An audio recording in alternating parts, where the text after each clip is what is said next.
Familia. Yanıyorum, yanıyorum, her gün burada ağlıyorum. Ben yarimi özlüyorum.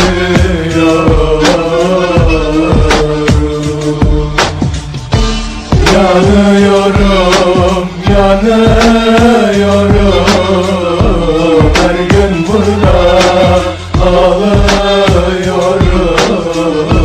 Ben yarimi özlüyorum.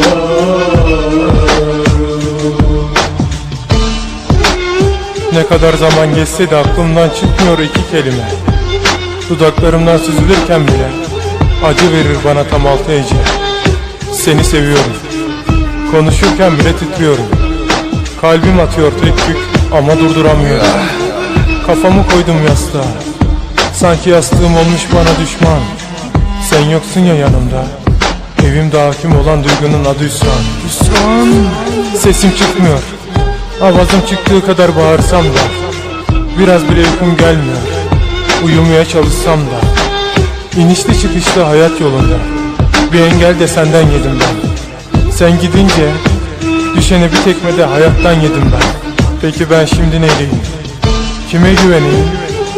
Bir gün çıkarsın diye karşıma hep bekledim. Bir sihirbazın değneği değdi üstüme. Şimdi göklerdeyim. Gözlerimde bir perde vardı, sen kaldırdın. Senin gittiğin gün duygularımı aldırdın. Senin hayalinle uzun süre yaşamıştım. Hayalin de gitti be güzelim. Şimdi yine yalnızım. Demem gerekir ki hayat bu önümüzdeki günlere bakarım. Ama diyemiyorum. Çünkü demeye korkarım. Yok çare bana senden başka. Sen yokken ben küsmüştüm aşka. O zaman ölüydüm, farklıyım şu anda. Şimdi iki halime bak, şaşır aradaki 1 milyon farka. Ya ölüm sevgide, son ya zulüm.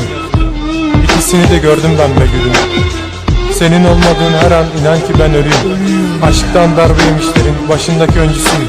Aşktan darbe yemişlerin başındaki öncüsüyüm. Yanıyorum, yanıyorum, her gün burada ağlıyorum. Ben yarimi özlüyorum. Yanıyorum, yanıyorum. Produce by Eşkıya Familia. İstanbul Samandıralı olsun. 2009